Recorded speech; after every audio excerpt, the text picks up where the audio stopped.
Magandang araw po, welcome po sa aking channel, Nov9 TV.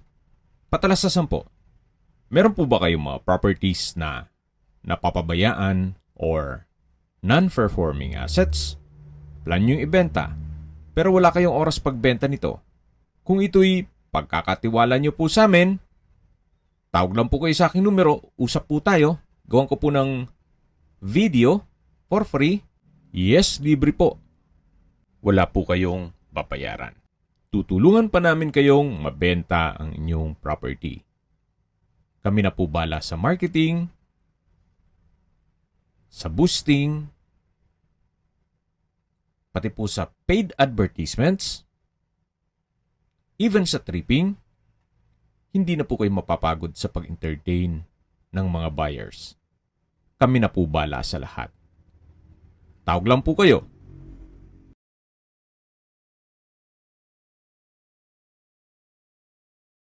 Nandito po tayo ngayon sa Talisay, Batangas kung saan meron po tayong bagong video presentation, isang mini mansion na may lake access. May lot area po ito na 1,200 square meters more or less at may floor area na 500 square meters more or less. May 4 bedrooms, 5 toilet and bath, 10 car garage, swimming pool, cabana, may ilan pong mga renovations na ginawa at improvements. Meron na rin pong automatic gate na may remote control at ito pong property pala ay along the highway. Kita niyo naman po, may mga sasakyan sa labas. Meron din po itong CCTV. Kahit po nasa ibang bansa kayo, pwede niyo pong ma-monitor kung anong mga nangyayari dito sa loob ng property. At meron din pong mga bagong curtains, 3 aircon units, at ito pong main door ay smart door lock. Pati po yung back door. Lahat ng glass windows ay may security grill. Yan po yung double wooden door. At meron pong glass panel. Hanggang dyan po ang veranda. Sa dulo naman yung driveway. Samahan niyo po ako. Pasok po tayo. Ito po yung foyer. At dito naman po yung living area o salas. May split type aircon. May sofa set. Double high ceiling. Naka-ceiling cove design. May chandelier. Yan po yung curtains na tinutukoy ko. Bago po yan. At meron din pong glass walls na nag-serves as natural sunlight. Hanggang dun po yan sa taas. Maayos din po ang pintura ng ceiling at wall. At premium tiles din po ang ginamit dito sa flooring. Dito po sa ilalim nitong hagdan ay meron pong 4-seater na coffee table dito sa may bar at meron din pong display rack o wine rack. Yan po yung hagdan. At mula po dito matatanaw naman natin yung main door.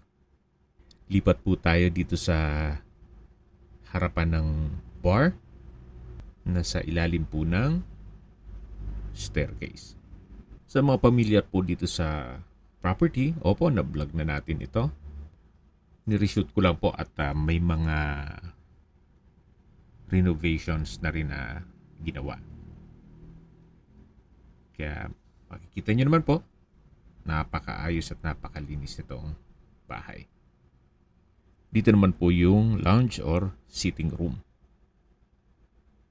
Malaki naman po ang espasyo nito, may chandelier, at meron din pong brand new aircon units or split type aircon na may sliding glass windows, may sofa set, center table, lampshade, then brickstone design ang wall. Mula po dito, tunghayan nyo po itong hagdan at yung double high ceiling na meron pong chandelier at naka-ceiling cove design. Ito naman po yung harapan ng bar na merong dalawang high chair. At lipat naman po tayo dito sa dining area. Naka-enclose po ang area. Naka-wooden frame itong glass panels and door. Ito naman po yung tinutukoy ko na dining area at sa dulo naman yung access papunta sa swimming pool o likod ng bahay. May dining set, console table, chandelier, tile flooring, at dito naman po yung formal kitchen. May island, gas range, range hood, kitchen countertop, wall-mounted kitchen cabinet, storage ng kitchen utensils. Yan po yung range hood. At meron din pong kitchen countertop. Naka-tiled kitchen wall. Meron pong kitchen window, stainless liquid faucet, may pantry, may refrigerator, at dito naman po yung access papunta dito sa driveway. Yan naman po yung daan papunta sa main gate at ito naman yung papunta sa swimming pool. Yan naman po yung maid's room. Balik ulit tayo dito sa formal kitchen. Yan po yung kitchen countertop. May built-in gas range and oven. Ito naman po yung access door. Mula dito sa formal kitchen, papunta naman dito sa may kabana at swimming pool. Mula po dito, tanaw na natin ang Taal Lake at Volcano. Mamaya po, ikutan natin yan. At balik po ulit tayo dito sa loob. Ito po ulit yung dining area. At dito naman po yung formal kitchen. Yan yung enclosed area. At ito naman po yung unang kwarto. Kung meron man po kayong PWD or senior citizen sa pamilya, itong kwarto na to ang para sa kanila. May split type aircon, glass window, bed frame and mattress. Meron din pong wardrobe. Maayos din ang pintura ng ceiling at wall. At meron din po itong sariling toilet and bath na naka-solid wood door. Meron pong walk-in closet, bathtub, naka-tile bathroom wall, at meron din pong water closet with bidet, bathroom window, at bathroom countertop. May couple hand wash basin, malaking vanity mirror, at bathroom cabinet. Yan po yung bathtub. Shower enclosure, at yan po yung walk-in closet. At labas na po tayo. Ito po yung first bedroom na may sariling toilet and bath. Yan po ulit yung dining area, yung formal kitchen, at yung access door papunta sa swimming pool. At dun po sa formal kitchen, meron din pong access door papunta dun sa driveway. Balik po ulit tayo dito. Yan po yung lounge or sitting room. Sa dulo naman yung living area. At yan naman po yung bar counter. Yan po yung double high ceiling.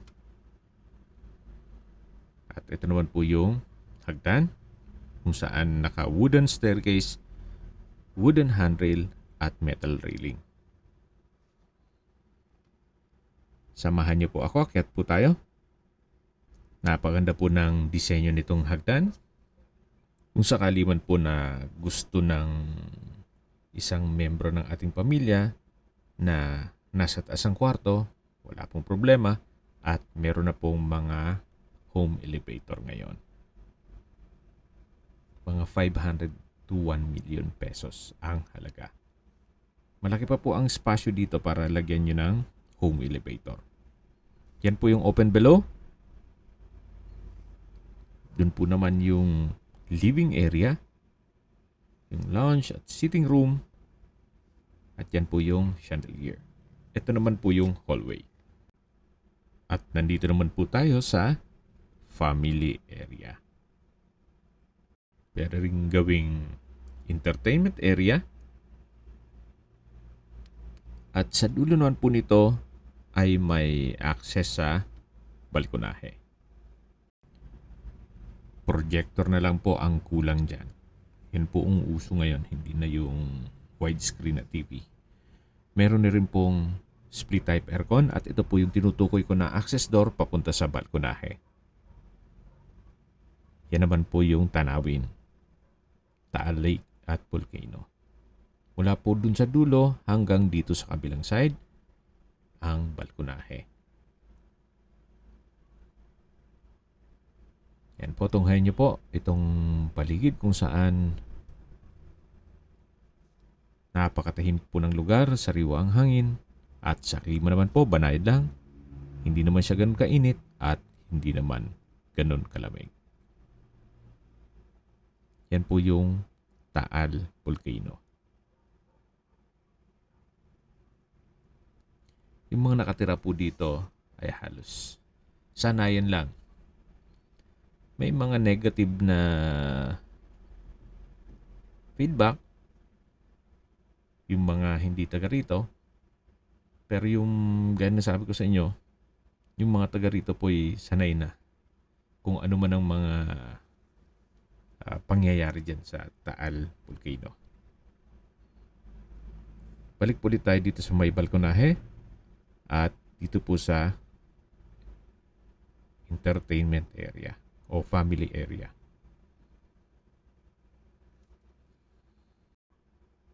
Kaya naman po maayos na maayos po itong bahay.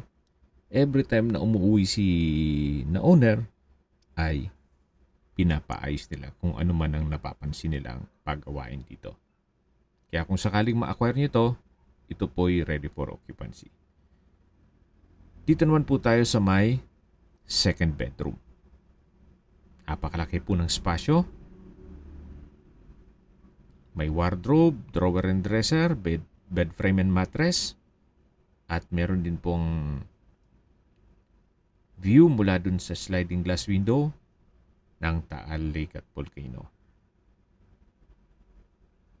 May center lamp. At dito naman po yung toilet and bath. May hand wash basin, water closet, towel holder, tile bathroom wall, shower enclosure, bathroom window at may shower. Ito po yung toilet and bath ng second bedroom. Malinis naman po siya at wala po kayong ipapagawa dito. Tunghayin niyo po ulit itong pangalawang kwarto o second bedroom. At lalabas na po tayo para check natin yung ibang parte ng bahay. Balik po ulit tayo dito sa hallway at sa may family area. Yan po yung hallway. Papunta naman dito sa third at fourth bedroom. Ito po yung naka-solid wood door. Ito po yung pangatlong kwarto. May bed frame and mattress, sliding glass windows, tile flooring, may pin lamps, center lamps, at maayos din po ang pintura ng ceiling at wall. May split type aircon at access door papunta naman dito sa balkonahe.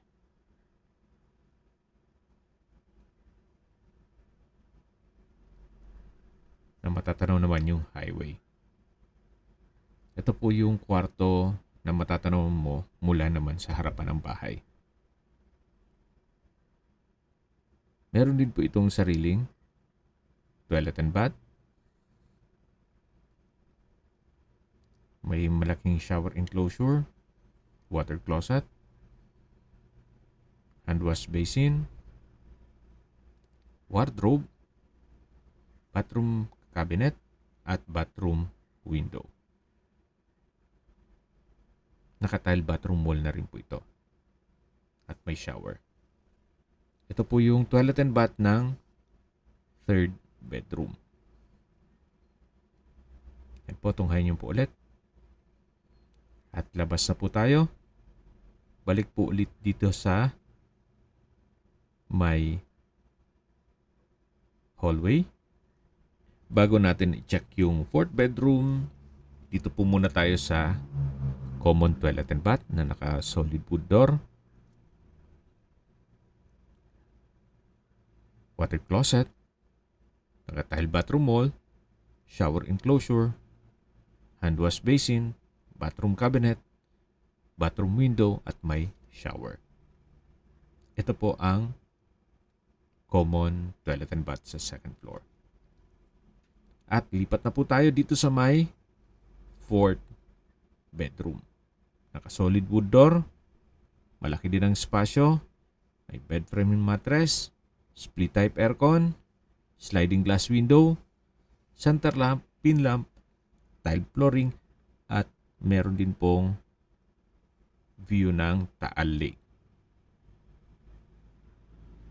Meron din po itong from floor to ceiling na wardrobe. Balik ulit dito sa may hallway. At habang naglilibot po tayo, pag-usapan na natin ang distance, location, at travel time. Mula po sa public market, ang distance is 3.7 kilometers at ang travel time is 8 minutes. Mula naman po sa St. Andrew Hospital, ang distance is 3.8 kilometers at ang travel time is 9 minutes. At yan po yung lagi kong binabanggit sa aking video na dapat nyong i-consider sa paghanap ng property ay yung meron pong malapit na hospital. Hindi ko naman po sinasabing sakitin kayo. Yan man po for emergency purpose lang naman. At maisingit ko lang po. Ito po yung access door papunta dito sa balkonahe na harapan mismo ng bahay. Okay, balik po tayo sa distance, location, at travel time. Kung manggagaling naman po sa Tagaytay, papunta dito sa property, ang distance is 12 kilometers at ang travel time is 23 minutes. Mula naman po sa Star Toll, Tanawan exit, ang distance is 25 kilometers at ang travel time is 37 minutes. At kung manggagaling naman po sa Manila o sa airport, ang distance is 73 kilometers at ang travel time is 1 hour and 34 minutes. Ito naman po yung balkonahe sa may driveway. Ilalim po nito yung kung saan nakapark yung sasakyan. At tanaw din po dito ang Taal Lake at Volcano. Okay, recap po tayo sa mga nag-skip ng video. Ito pong property ay nasa Talisay, Batangas. Along the highway, may lot area po ito na 1,200 square meters at ito pong bahay ay may floor area na 500 square meters. Meron pong 4 bedrooms, 5 toilet and bath, 10 car garage, swimming pool, cabana, at may lake access. Ito po'y well-maintained, kaya ready for occupancy. May mga bagong kortina, automatic gate, CCTV, smart door lock, yung front and back door, at meron pong 3 brand new aircon units. Napakalapit lang po nito sa public market, 8 minutes drive lang po. at malapit din sa hospital. 9 minutes drive. At mula naman sa Tagaytay, 23 minutes drive lang po. At kung pabalik naman kayo ng Manila o sa airport, 1 hour and 34 minutes drive lang po. Napakalapit lang sa Manila. Okay, labas na po muna tayo dito sa may swimming pool. Yan po yung kabana. Kung may okasyon kayo, pwedeng ganapin dyan. Yan po yung swimming pool. Nakabakod na po buong property. Kung meron po kayong jet ski, magagamit niyo na po dyan. At kung may mga fishing boat kayo, yung maliit lang, pwede naman po dyan. Yun pong isang structure ay kusina po yan. At ito naman po yung back view ng bahay. Tungkol naman po sa dokumento nito, ito'y tax declaration. Lahat pong property na along the highway dito sa may Talisay ay halos tax declaration. Yan po, tunghayin nyo po ulit. Napakaganda po. Yung mga nangangarap na mini mansion by the bay o may access dito sa lake. Ang tawag ng mga taga rito ay dagat.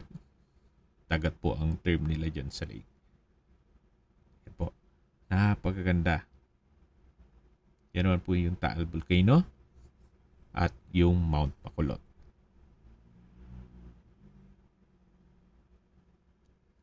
Yan po ulit yung swimming pool, yung kusina, yung kabana, at yung main house.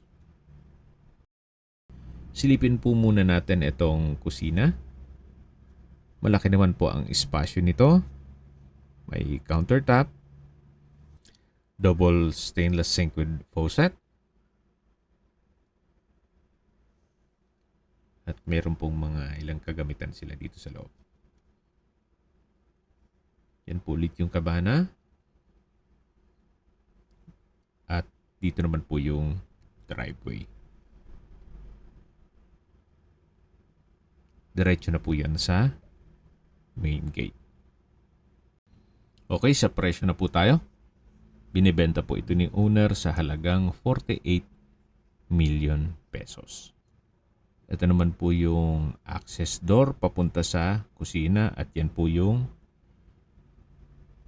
maid's room na ginawang stock room. Ito po ulit yung hallway at yung sa dulo po ay yung main gate.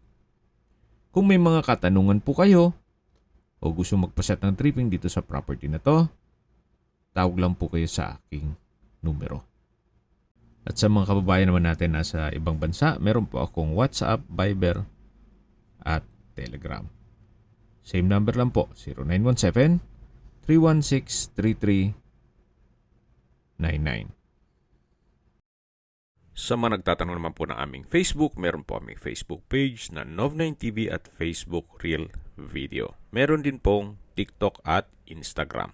May ibang YouTube channel po kami, the Nov9TV channel, Nov9TV Listings, Nov9TV On The Spot, Nov9TV Updates, at Nov9TV House Rental. Sana po naibigyan nyo ang video presentation. Paki-like and subscribe na lang po sa aking channel para ma-update din po kayo sa aking future listings. Kung sakali po hanap nyo yung mas malaking sukat ng lupa, meron din po kami ibang listings na pwede nyong pagpilian. Huwag po kayong mag-atubiling tumawag sa amin. Then, let us know your budget para malaman namin kung anong property pwede naming ilong sa inyo. Sa lahat pong viewers, subscriber at nagtiwala po sa amin, salamat po sa suporta. Ingat po kayo lagi at yung pamilya. Maraming salamat po.